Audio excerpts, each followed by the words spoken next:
Hello boys and girls, welcome to my channel. I'm the Obscurian Joe PT, and for today we have the most requested game on the channel, Monster Hunter Worlds. So only now I had time to put my hands on this game. So this game, it is developed by the Capcom. So Capcom, it is the developers of games like Lost Planet, Resident Evil, Dead Rising. Yeah, you probably know Street Fighter. Okay, so they are the developers of a shitload ton of games, okay? And this game, Monster Hunter World, they are using their MT framework too. This engine was being used on Dead Rising and Resident Evil 5, 6, Revelations, Lost Planet.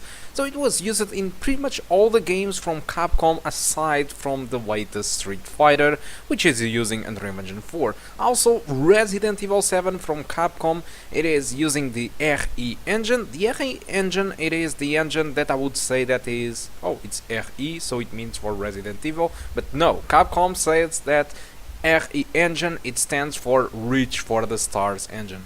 What a silly thing. But yeah, it is a highly optimized engine. But no, Monster Hunter World, it is still using their old MT framework, which usually it is a good engine, but I think that probably it is a little bit too old for this game, because maybe they are pushing a little bit too much this engine, and so optimization, it is not one of the things that this game it is, okay?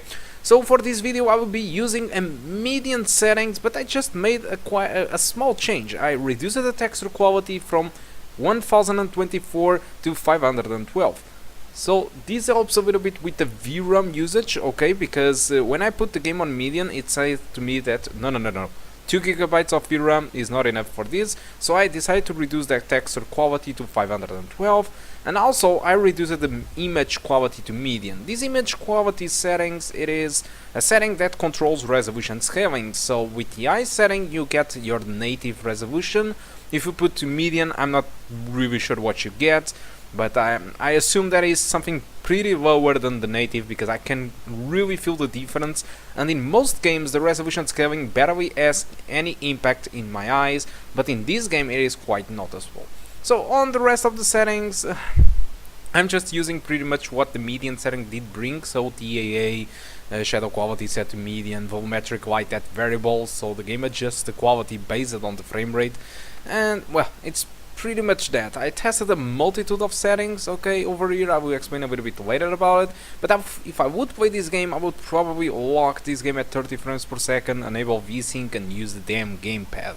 But since we are benchmarking, I'm not going to use anything like it, okay, only the gamepad, because I think it plays better with it.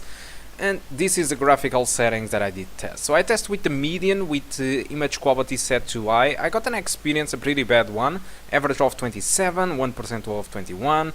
Then I decided to go with the settings that I'm using on this video, and I got an average of 31 and a 1% of 25. Then I decided to use the regular median settings, okay, that uses a kind of a dynamic resolution that the consoles uses to sustain the frame rate above 30 frames per second.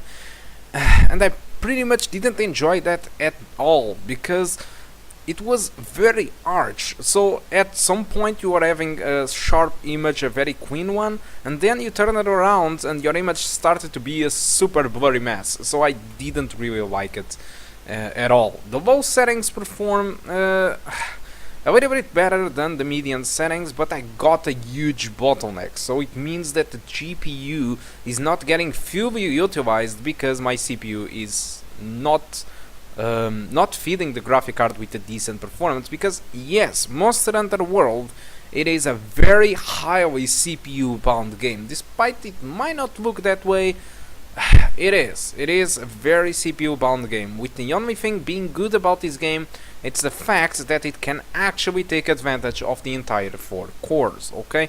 But it is a highly CPU bound game to a point that even with the low settings I got the GPU usage with 60% instead of 100 or anything close to it. So with this CPU, the only thing you can get, it's an experience around 30 frames per second. But with these median settings, with the image quality set to median, you get pretty much, you know, a median console experience, more and less.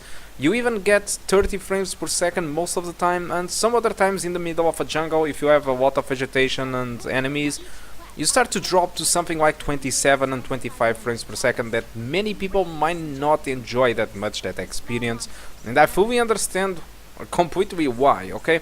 So this is a harsh decision, okay?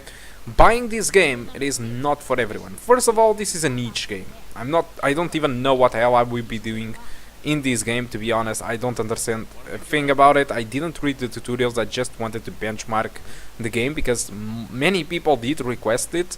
But bottom of the all, this is a niche game, it's not for everyone. And then comes the performance, okay?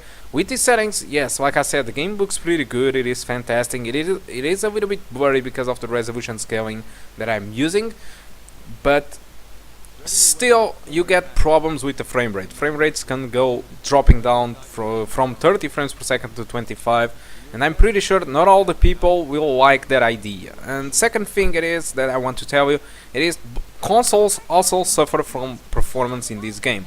So on those areas where I did test, consoles also drop to those values of frame rate. So this is not just my PC, consoles are suffering to play this game decently too, okay? So unfortunately this is kind of a typical Japanese optimization that it is not great, okay? The only thing I think that it happens is consoles probably have better quality than what I have in here, but both consoles struggle a lot, even Xbox One X, okay? So guys, I think that's all that I want to talk about Monster Hunter World. Hope you did enjoy the video, and if you want to get this game, you can get this game from Steam for around 60 bucks. I think it's quite expensive, but this is a AAA title. But alternatively, if you want to pay half of the price for it by the time of this video, I mean 30 bucks or 30 euros, if you are European,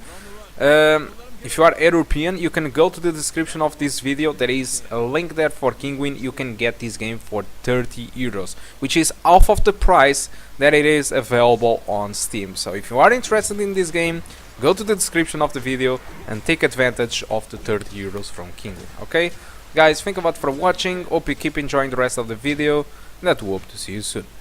Goodbye.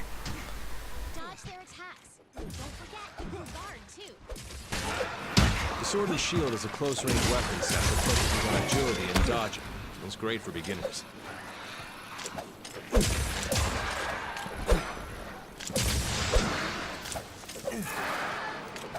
Keep it together, okay?